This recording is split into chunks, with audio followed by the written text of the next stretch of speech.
Hi, I'm Hal Varian. I'm the Chief Economist here at Google.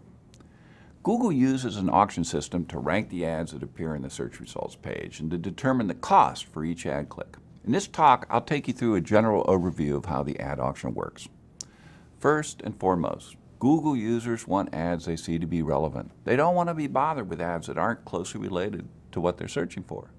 And advertisers want to show relevant ads so users will actually click on them. Meantime, Google wants to provide a good experience for users and a good value to advertisers so they come back and use their services again in the future. Now, I'd like to walk you through what a traditional auction looks like. Say we have 4 advertisers competing for space on the search results page, and each has indicated a different amount they're willing to pay for a user to click their ad and visit their website. $4, $3, $2, and $1. I'll refer to these amounts as the bids. Now, in a traditional auction, ad positions will be determined exclusively by bids. The highest bidder would get the first position, second highest bidder the second position, and so on. Google uses a variation of what's called a second price auction. And in a second price auction, the buyer doesn't have to pay their full bid. They only have to pay the amount of the next highest bidder below them. So in this particular case, the first advertiser was bidding $4, but they'd only have to pay $3, which is the bid of the second highest advertiser. Same thing applies to advertiser 2 and to advertiser 3.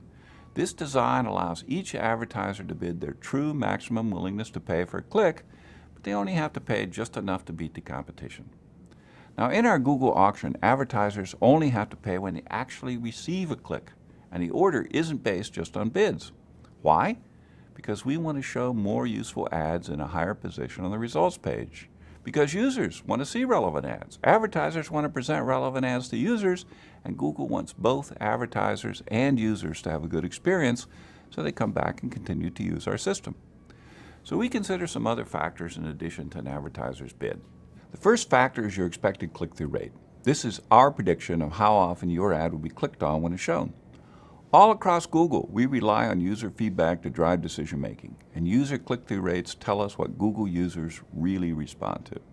By allowing users to vote with their clicks, we have millions of people who are helping us to decide which ads are best for each search query.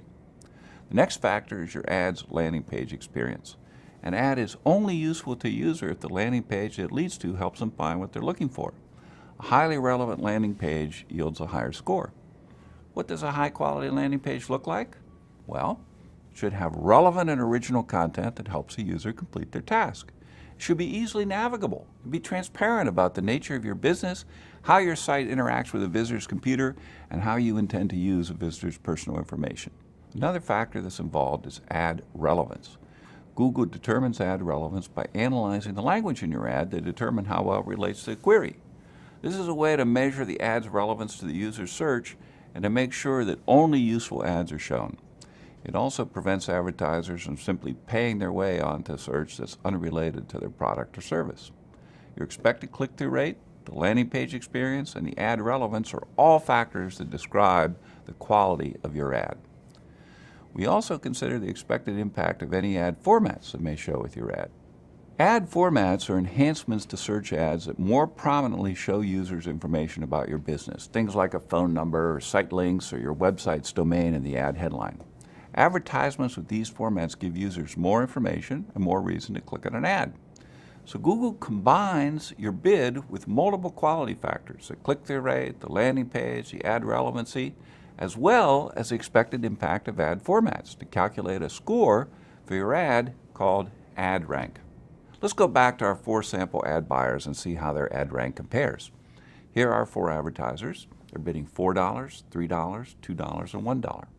Their ads had different quality: low, high, high, and medium. They also implied different formats with varying impact.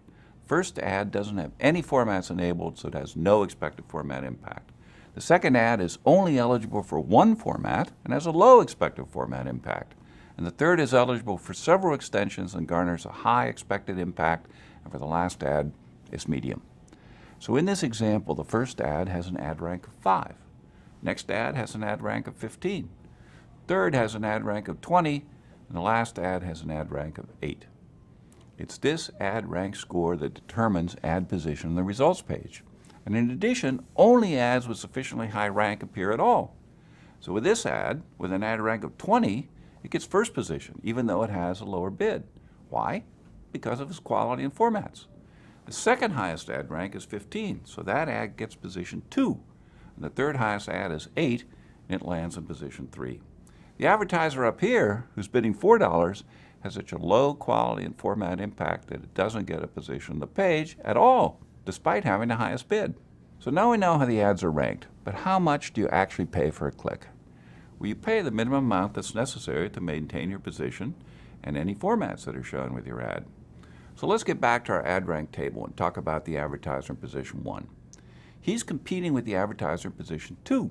So the amount he has to pay is going to be just enough to beat the ad rank of the advertiser in position 2.